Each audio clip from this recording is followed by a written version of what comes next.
All right. Good afternoon, everybody, and thanks for joining us today. We'll go ahead and get started. Um, excuse me. My name is Emily Bell, and I'm the communications coordinator for the Florida Wildflower Foundation. And we're excited to have you with us today for our webinar, Natural Area Know-How and Intro to the Florida Natural Areas Inventory. For those of you who aren't familiar with our organization, our mission is to protect, connect, and expand native wildflower habitats through education, research, planting, and conservation. Our work is made possible primarily through the sales and renewals of the Florida State Wildflower License Plate. Here you have our older model and our new one that's been out on the road for some years now. These funds, along with donations and memberships, allow us to support and create projects that build awareness and knowledge of native wildflowers and plants throughout Florida. We'd like to encourage those who find our programs valuable to consider becoming a member, making a donation, or purchasing the state wildflower license plate. And if you purchase or have the wildflower license plate, you're eligible for a membership. So just let us know you have the tag and we'll get you set up in our database. Also, be sure to check out our website for resources on planting and growing wildflowers, to learn where to see wildflowers in bloom, and for upcoming events and more. We're also on social media, and you can find us on most platforms at FLA Wildflowers. We have a really busy and exciting fall coming up. Our next webinar, Tree Huggers, Florida's Exceptional Epiphytes, will be presented on October 16th at 2 p.m. with Dr. Janine Richards, Assistant Professor of Ecology and Environmental Studies at Florida Gulf Coast University's Water School. Learn more about these charismatic plants and their unusual way of life, including some that you might be able to spot in your own backyard. Our November webinar, presented by Assistant Professor at the School of Forest, Fisheries, and Geomatic Sciences at UF, Dr. Raylene Crandall, will be on how natural disturbances like fire and flooding affect individual plant species and whole communities. Also, stay tuned for some great field trips coming up. There's still time to sign up for our field trip next week. You can join me as we meander through the pine flatwoods of Julington-Durbin Creek Preserve in Jacksonville to enjoy the fall colors from purple blazing stars to yellow goldenrods and others. Our October field trip, in partnership with the Nature Conservancy and Florida Native Plant Society to Tiger Creek Preserve, is sold out, but we do have a waiting list, and you can look on our website to sign up for that. Also, mark your calendars for our annual Christmas tree cutting field trip on December 7th. We'll venture into the Ocala National Forest, and you can cut down your very own fresh from Florida, sustainably sourced sand pine. And again, be sure to follow us on social media, subscribe to our newsletter, or check out our website, flawildflowers.org/events, to stay on top of everything we have going on. We also have many presentations happening across the state on our calendar right now. So with that, I just have a few housekeeping items to go over before we get started. All attendees are muted with cameras off. If you have questions, please use the Q&A feature to submit them. The chat is active and we can chat there, but we don't maintain it for questions, or we don't monitor it for questions. So please, again, use that Q&A feature, and we'll address questions at the end of the talk as time permits. This webinar is recorded, and it will be available on our YouTube channel in about 24 to 48 hours. When it is available, anyone who registered for the webinar will receive an email from us with a link to the recording, along with a resource page with links from the webinar. So now I would like to introduce our speaker.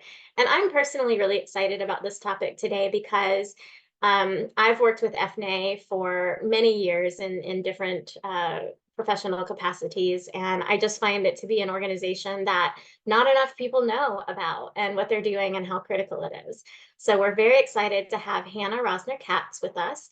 She has been a research scientist and botanist for FNAI since 2021, where she works to assess the conservation status of Florida's rare plants in order to inform the most urgent research and management needs for these species. She also acts as the Florida Plant Rescue Coordinator, a project led by the Center for Plant Conservation to seed bank the state's most at-risk plant species. Before coming to FNAI, Hannah worked as a plant conservation program biologist at the Lake Wales Ridge State Forest in Polk County. She received her bachelor's in plant science and master's in landscape ecology with a focus on developing species distribution models to discover new rare plant populations. So without further ado, I'm going to hand it over to Hannah. Well, thank you so much, Emily, and to everyone with the Florida Wildflower Foundation. Let me just get my presentation started up here.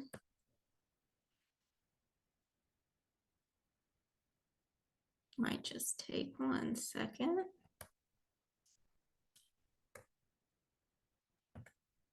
Okay, is everybody seeing it? It looks good, Hannah. Was that a yes, Emily? Yeah, it looks good. Oh, okay, thank you. Just wanted to make sure, but okay. So again, thank you for having me here for this webinar. I'm very happy to have been invited and have the opportunity today to talk to you about the program that I work for, which is Florida Natural Areas Inventory, or how we often abbreviate it, FNAI. And like Emily said, I've been here for about 3.5 years and have been able to work on a lot of interesting, varied projects, just some of which I'll be able to discuss during this presentation. But just to give an overview of what I want to talk about today, first I'll give a bit of a summary of FNAI for those who might be less familiar with our program and in general, perhaps not as familiar with the Natural Heritage Program system. Then that feeds in nicely to one of our main responsibilities as a natural heritage program, which is tracking and ranking the different rare species in the state. After that, I'll talk about just some of the projects that we at FNAI have been working on recently. And, you know, of course, since this is Florida Wildflower Foundation, and since I'm one of the program's botanists, I'll focus on more of the plant-related projects. And then I'll just end on some of the resources that we as the state's Natural Heritage Program can provide to you, to the public, and also how you can contribute to the mission of our program if you so choose. Okay, so I've already thrown out this term Natural Heritage Program, but really what does that mean? What is a Natural Heritage Program? And maybe some of you already know, but just so we're all on a level playing field, I wanted to explain it. So each Natural Heritage Program is basically the organization responsible for tracking occurrences of rare species, ranking those species on global and state levels, and informing decision makers about these rare species. So each state in the US and each province in Canada has its own natural heritage program. And collectively, these programs are part of the NatureServe Network. Perhaps some of you have used the NatureServe website to look up information on a species before, but that is a resource that's available to you through the NatureServe Species Explorer tool, not just for Florida, but for all of the country and for Canada. So basically, as a natural heritage program, we're responsible for collecting and storing data on rare species, not just plants, but of course, including plants, and then providing that information to different public agencies and conservation organizations as needed, as requested. And then we also work to assess what the conservation status of these species is to help determine conservation priorities. But we'll get more into that in just a bit. So FNAI is Florida's Natural Heritage Program. It was originally established back in 1981 by the Nature Conservancy as part of the nationwide network of programs. But since that time, all these programs, including ours, have moved into either state agencies or public universities. So in our case, in 2001 is when we became part of Florida State University. And we're housed now in the Florida Resources and Environmental Analysis Center in the Institute of Science and Public Affairs at the university. And I have our mission statement up there. Our mission is to collect, interpret, and disseminate ecological information critical to the conservation of Florida's biological diversity. And in terms of who FNAI is actually made up of, we have somewhere around 30 staff now, and we all have different areas of expertise, which you can collectively see listed out there. Our director is Frank Price, and the lead botanist at FNAI is Amy Jenkins, who's been with the program for around 20 years now. And we also have people on staff who have been with FNAI for over 30 years, or in a couple of cases, over 40 years.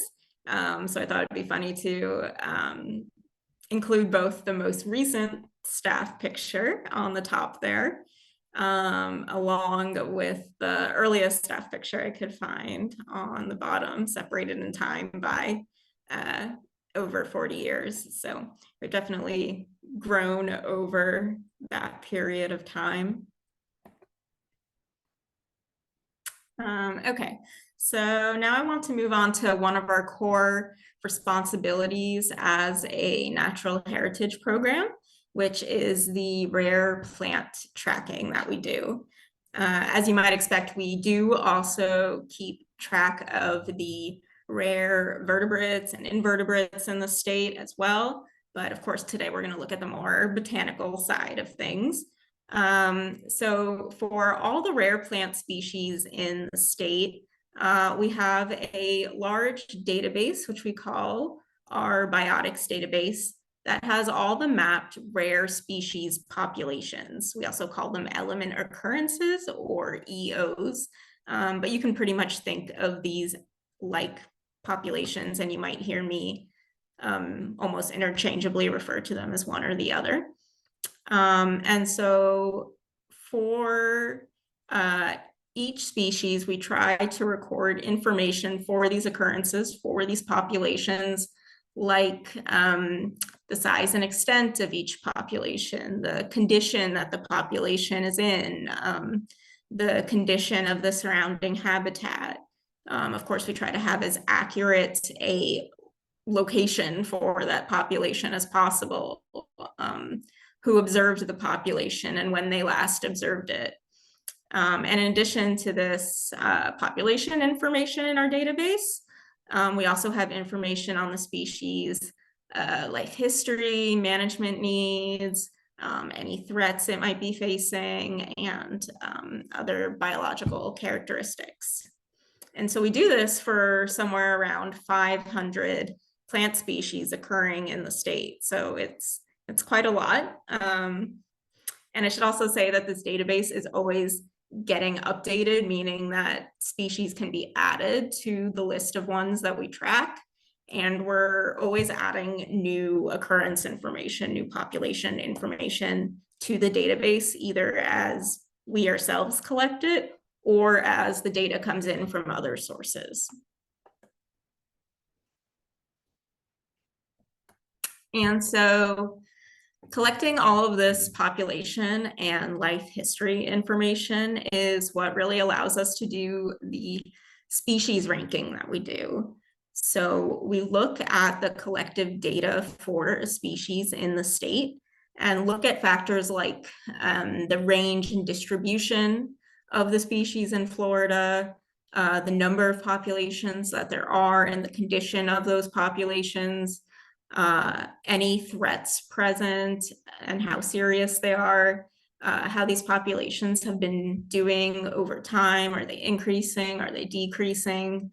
And any other relevant factors. And we collectively take all of this, take all of these factors into account for a species, and that's what determines the rank of the species. In other words, how rare, how vulnerable it is to extinction in the state.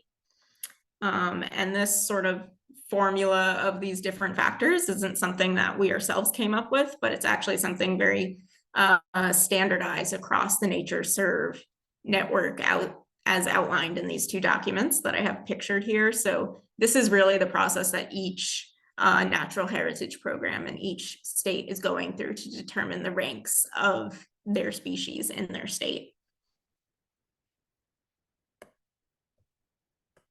And so basically what that results in is each species getting a rank from S1 to S5, with 1 being the most rare and the most threatened, up all the way up to 5 being the most common and the least threatened.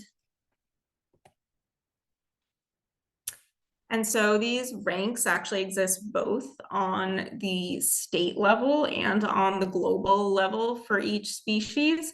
So each species is going to have what we call an S rank, or the rank for that species in the state. So in our example, in Florida, and then also the G rank for its entire global range. So I thought a good way to illustrate this point was to have 3 examples of plant species, all of which occur in Florida, and all of which actually have that S1 rank, meaning that they're the rarest of the rare species in the state. Probably only a few populations existing in a small part of the state. But the difference between these 3 species is that they all have different G ranks. So for example, with the species on the left, which is Hymenecalis golsonii, it's an endemic spider lily to a very small part of Florida in the Panhandle, in the Apalachicola River Basin. And it has such a few populations in such a small part of the state. It's so extremely rare at both the state and global levels that it gets a G1 S1 rank. Moving toward the middle, we have Metellia baldwiniana, which, although it's very rare in Florida, it occurs in other states in enough abundance and in enough other states that it has a G3 S1 ranking. So it's only sort of rare on the global level throughout its range. And then on the right, if any of you are from further north, perhaps you might even more easily recognize this as wild columbine or Aquilegia canadensis, which is not at all an uncommon species further north. It's actually pretty wide ranging, even going as far north into Canada. But here in Florida, we really only have a few populations. So that's why there's such a difference between its G rank and its S rank, getting a G5 S1 collective rank. Okay, so now I want to move into discussing some of our current or recently completed projects. And this is just going to be a very small selection of the projects that we at FNAI and the botany team work on. A different FNAI botanist could choose 4 totally different but equally interesting projects to talk about. But I chose these ones as just ones that I've been more involved with. So hopefully they're interesting to you as well. And the first one I wanted to touch on is this project we have for the US Fish and Wildlife Service concerning conservation decision-making for a whole suite of species. So the background to all of this is that back in 2010, as some of you may know, the Center for Biological Diversity petitioned the U.S. Fish and Wildlife Service to list 404 southeastern species under the Endangered Species Act, and that included 82 different plant species.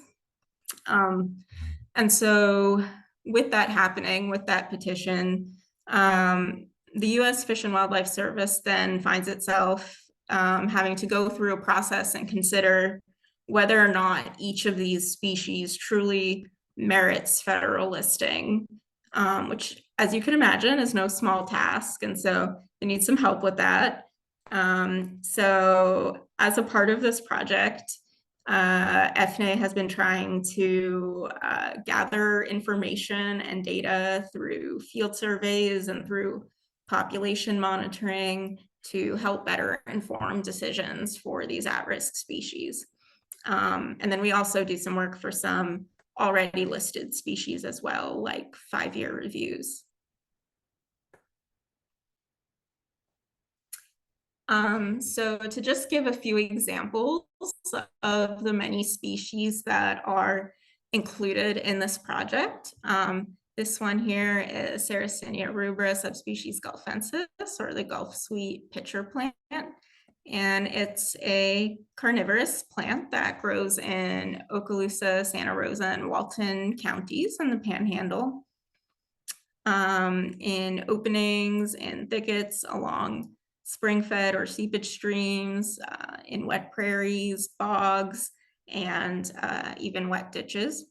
And through our field surveys for this species, we were able to find 45 new places where it grows and where it's present. And so now in total, we know of well over 100 populations of the species. And we were able to update the conservation status for the species. And so, raising that rank, it's not necessarily to say that this species isn't worthy of protection or that it hasn't declined from historical levels. But it is to say that maybe, it's more abundant, it's doing a little bit better than we had previously thought.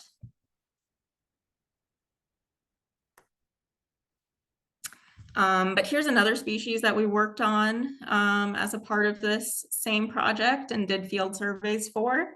This is West's flax, or Linum westii, which has these beautiful, tiny yellow flowers that mostly open in the afternoons and evenings, and is found growing in wet flatwoods habitats.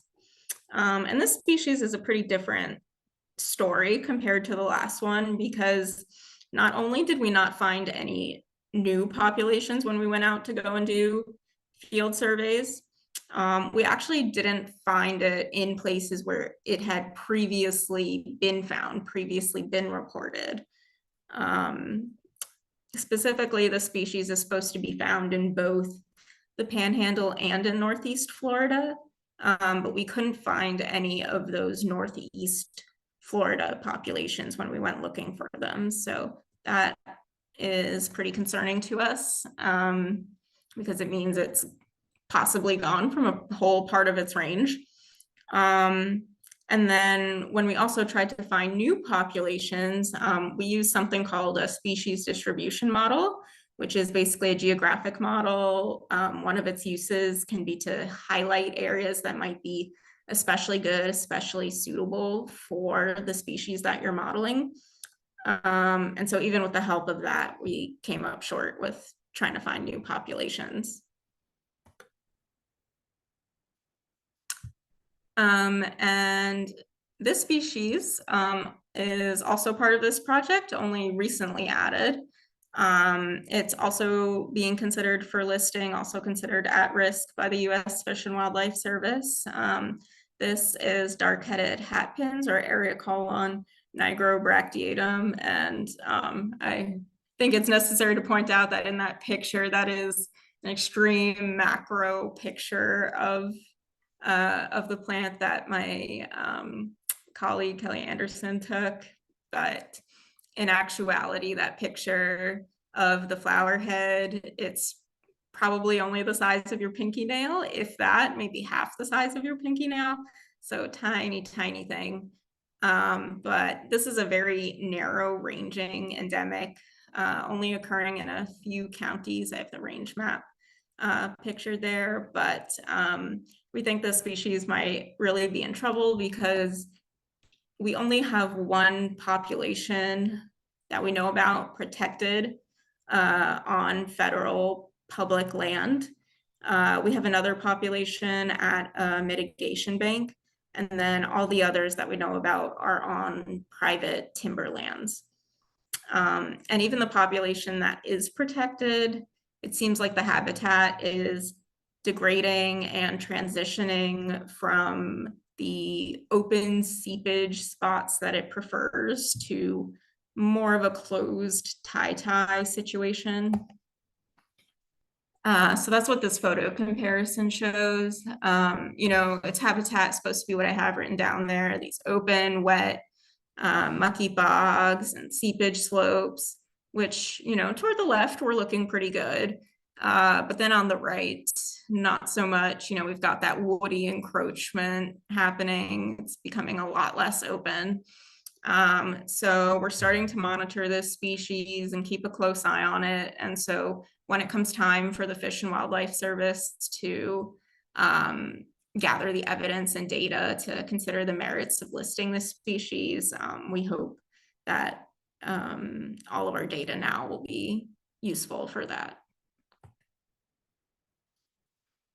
Okay, so moving on to a second project. I think I had to include this one because of the license plates, and also I think this was the picture for my talk maybe. So this is a project that we worked on a lot over the last 2 years for this species here, Coreopsis integrifolia, or fringe leaf tick seed, also known as Chipola dieflower, because many of its populations occur along the Chipola River. So this is another species that's being considered for listing by the Fish and Wildlife Service. And in Florida, it only occurs in a few different spots in the Panhandle and in the northeast part of the state. But prior to beginning this project, we really had very little recent information about its populations. So much of the survey data that we had was from 1999, 2000, 2001. So it had been over 20 years since anyone did any kind of complete range-wide inventory. So we really couldn't say one way or the other how this species was doing. And so we received funding from the Florida Department of Agriculture and Consumer Services to complete this state survey. And actually, we also got to go up into Georgia as well, because the species actually occurs in 3 states, Florida, Georgia, and South Carolina. So we got to do a near complete range-wide survey for it. And I referred to the fieldwork that we did for this species as a tale of 2 surveys, because on the one hand, where we were surveying in the Panhandle, for example, on the Chipola River, we were paddling along these beautiful, natural, well-preserved riparian habitats, looking out for populations. But then in Northeast Florida and Georgia, we were really primarily seeing it in these disturbed areas like roadsides, along pipelines and power lines, which, is of course a lot better than not seeing the species at all, but it was just kind of an interesting divide between the 2 regions. And then we also searched for new populations, once again, using the help of a species distribution model, which I mentioned before, but basically it puts together environmental data and population data to see on a large scale what areas look most suitable, look best for the species to grow in. So in terms of the benefits of this project, we were able to see where populations of this species are persisting. And we were also able to find new populations in both parts of its range in the state. And so now we know that there's a lot more than we were previously aware of. We went from 12 populations all the way up to 29. But the big catch with that is only a fraction of those populations are what we would consider to be really healthy populations and have high viability, have high likelihood to survive in the long term, because so many of them are in these sort of precarious situations like roadsides. So the species is still being considered for listing. It's undergoing the species status assessment process, which is what all species go through to be considered for federal listing under the Endangered Species Act, if they're being petitioned or if they're being considered. So we don't know the outcome of that yet, but it is state endangered, so there are some protections there. All right, so now I want to move on to something a little different and onto sort of a third project area and talk about some of our work at Apalachicola National Forest. I don't know how many of you have had the opportunity to go out to the forest to visit, but it really is a special place, certainly a hotspot of plant diversity and rare plant diversity. And as such, FNAI has been working on the forest in partnership with the US Forest Service for a number of years now.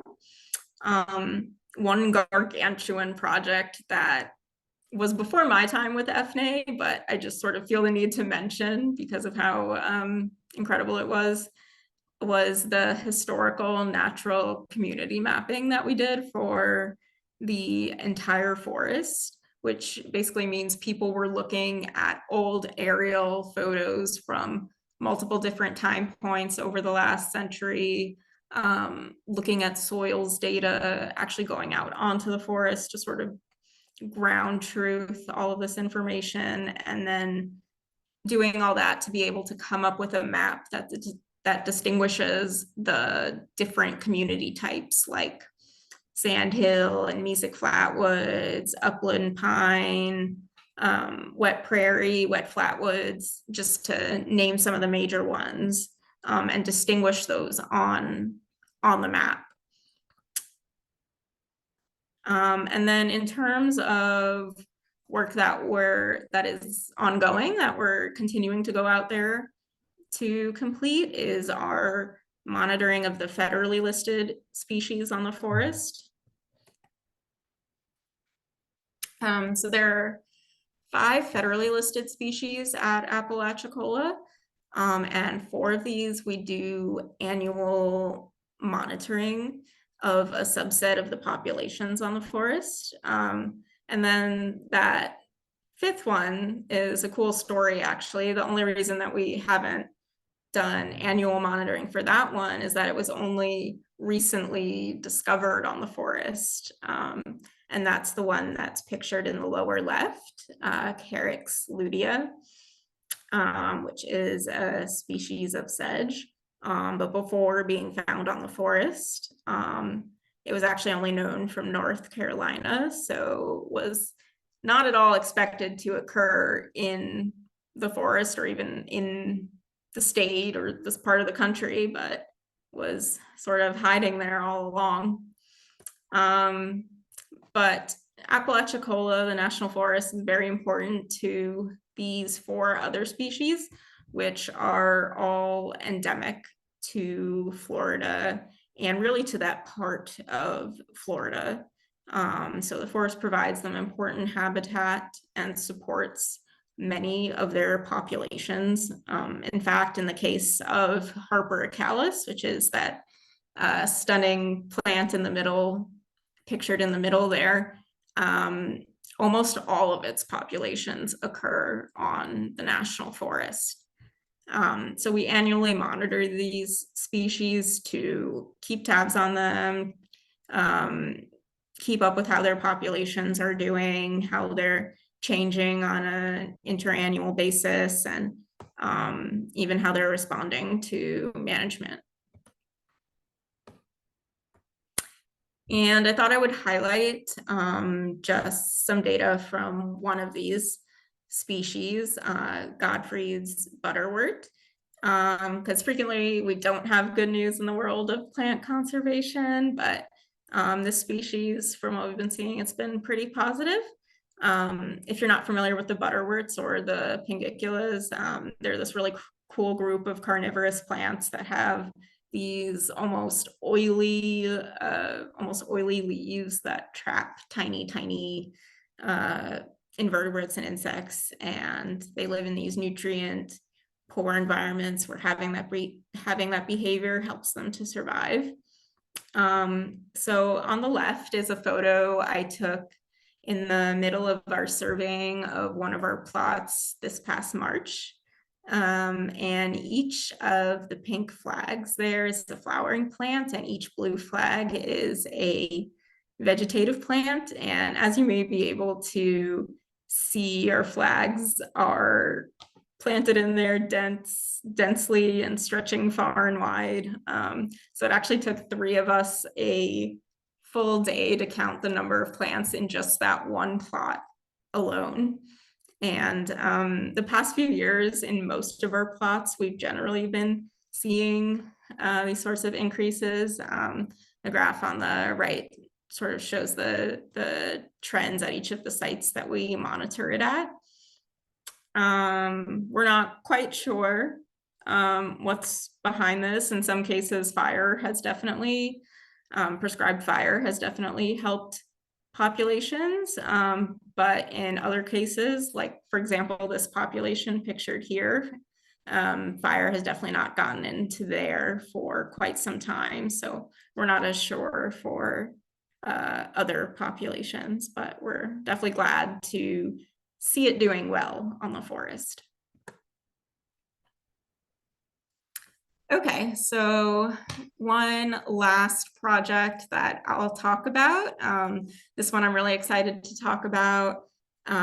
This is Florida Plant Rescue.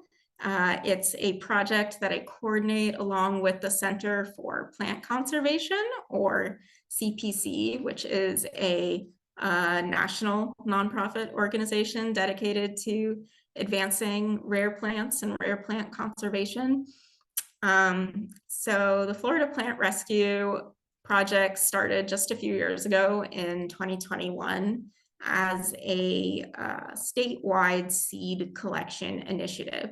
So what that means is we're trying to seed bank and store the seeds of the state's rarest plant species for long-term preservation as a means to safeguard against extinctions of its populations in the wild.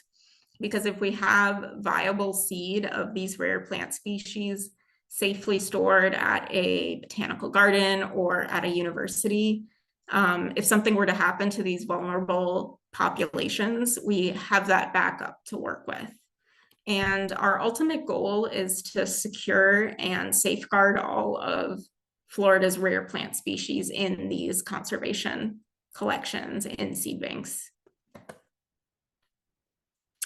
And we have a number of partners diligently working toward accomplishing this lofty goal by going out and doing the field surveys and the actual seed collection work, the seed cleaning and preparation for long-term storage. So there's actually a lot of work both on the front end and on the back end. It's not just deciding one day to, go out and collect seeds of a rare species. You really have to prepare beforehand to make sure you've got a good reproductive population that you can actually collect from.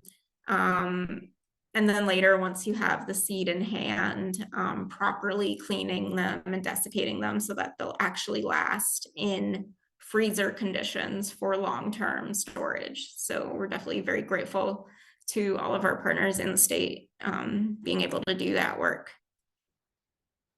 And so some of you may be wondering, exactly what the connection is here, why FNAI as a natural heritage program is coordinating the project when, we ourselves don't have seed banking facilities, and we're not a botanical garden or at a botanical garden, and we ourselves don't do too much with seed collection projects.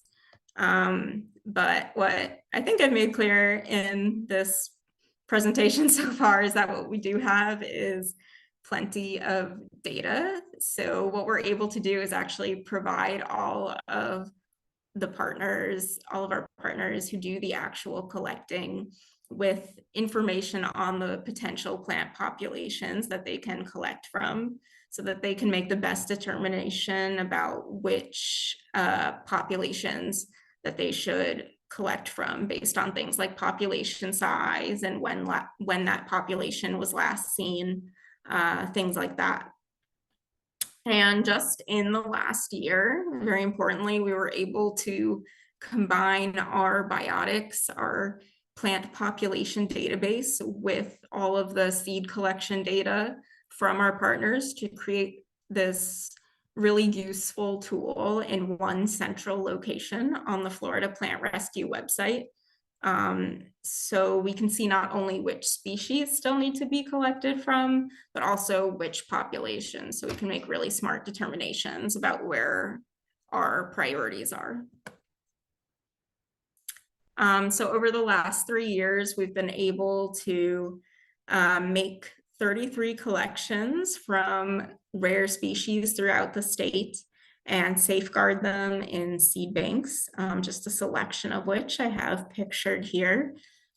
Many of these species had never been collected from previously, so our efforts represent the first ever collection for the species, which means our partners were doing a lot of problem solving to be able to figure out the best way to go about collecting the seeds from that species, because each species is kind of its own unique puzzle in that way. And each year we've been able to do a little bit more than the previous year. So for example, in our first year of the project, we collected from 6 species. Whereas this year, here in 2024, we're on our way to collecting from over 20 species. And then another area that we've increasingly been able to get involved with is exceptional species work, which refers to species that have seeds that can't be kept in a freezer for long-term storage for different biological reasons. So these species require more specialized methods to be able to store them in an ex situ or offsite collection. So for example, tissue culture is one available option, like what you're seeing in the middle there. So this type of work is even more challenging and requires even more problem solving. But again, luckily our partners are willing to take on that challenge, and they have a wealth of knowledge and experience with many rare plant species to be able to take these kind of projects on and succeed with them. And here I just wanted to highlight some projects that I think at least deserve a mention because they're also important and interesting. I just didn't have time to go over them in more depth today, but for example, we're also doing range-wide monitoring of Cladonia perforata, or perforate reindeer lichen. So technically not a plant, but a project that we botanists work on. We accept that one as one of our own. Just this last year, we were doing pollinator studies of Silene catesbii.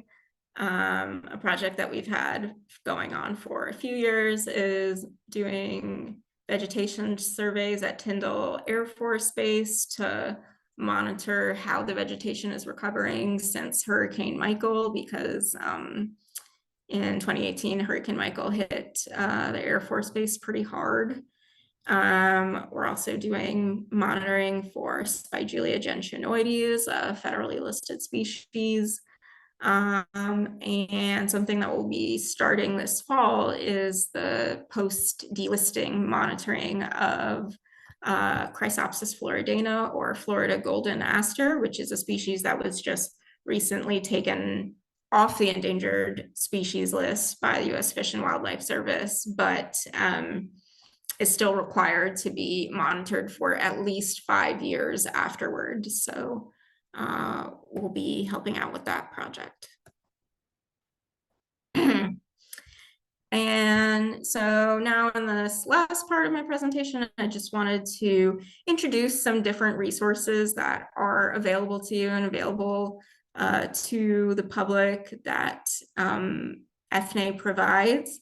If you visit our website, you'll see many of these resources. I apologize because the picture of our website that I have here is, our website looks a little bit different now. It's been updated, but it's pretty similar. And I think maybe either Emily or Rose may have, or maybe about to share the link for our website.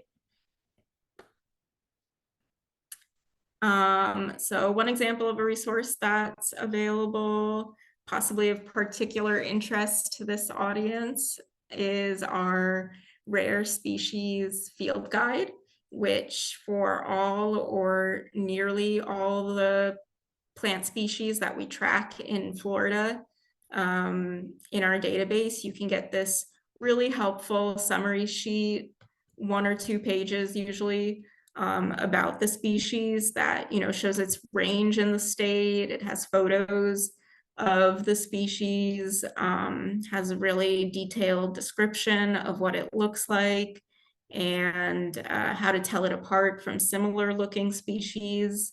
And I had to choose this one, a beautiful pawpaw, because it was one of the first projects I worked on when I first came to FNAI, working on the 5-year review for that species.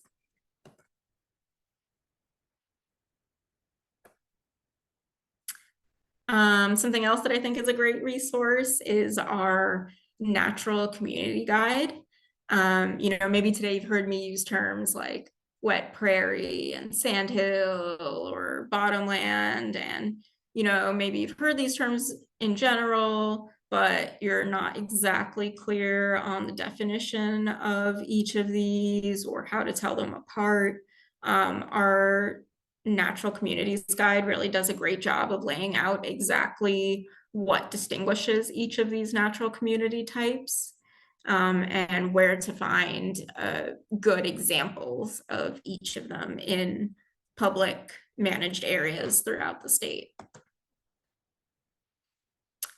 Here's another pretty cool resource that we have available on our website. It's our interactive conservation lands map, where you can look up information about the more than 3,000 federal, state, local, and privately managed areas that occur in Florida, and actually see their boundaries on the map. So this is going to include things like Florida Forever acquisitions and conservation easements, basically everything considered to be conservation land. And again, since I didn't have time to go through each and every one of them, these are some of our other resources that are freely available on our website. If I didn't mention it before, you know, there's no cost to these. You don't need an account to access them. They're just available on our website, with the exception being that first one I have listed there, because that's an actual physical book that you're able to purchase, the Atlas of Florida's Natural Heritage, but everything else is a resource that's available on our website. Okay, so lastly, I'll just go over a couple of the ways that you can be more involved in our work if you're so inclined. Firstly, we definitely do accept information about rare species, locations, and populations from the public. So, you know, if you come across a plant and you know it's rare or you think it's rare and you're not sure if we FNAI already know about it, we have a rare species data form available on our website that you can fill out and submit to us. And in that, you'll just fill in some details like what was the species you saw, where you saw it, how large was the population, all of these important details. And then perhaps an even easier way for at least some people, if you're already using iNaturalist to record your plant species observations, you can join the project that's called FNAI Tracked Species. And you can choose to both join it and trust the project so that whenever you see a rare plant or actually even animal that we track, you can add it to the project. And if you trust the project, that means that we'll actually be able to see the specific location of what you saw and not just the obscured generalized location, which might otherwise only be available if it's, something that either you choose to obscure or that is automatically obscured, like for example, for a federally listed species or some orchid species.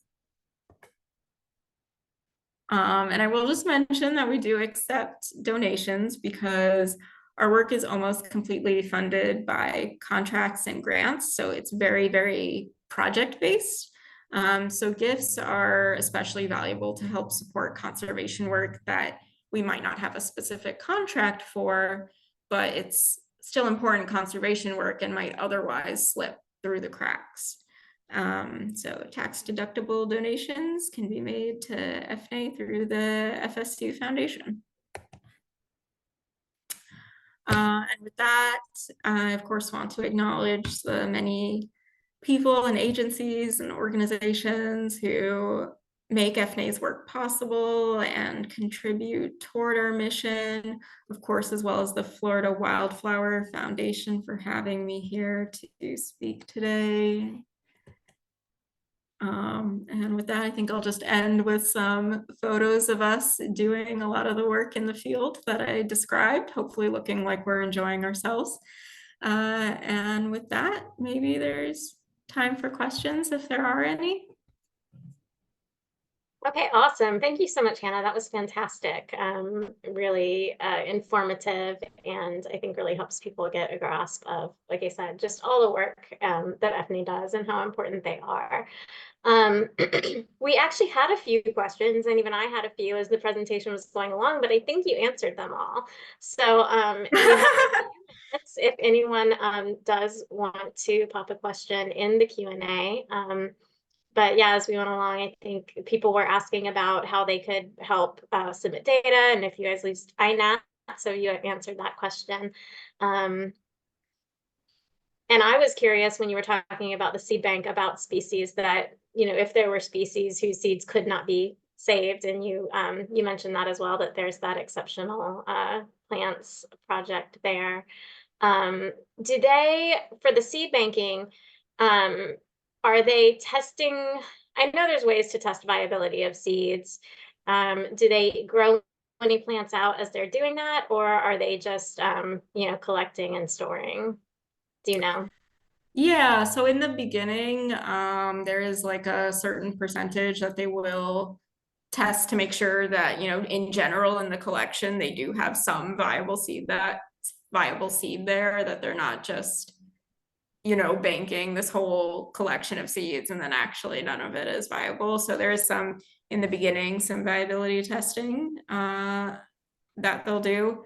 The Center for Plant Conservation is pretty good about in their guidelines outlining sort of how to go about that.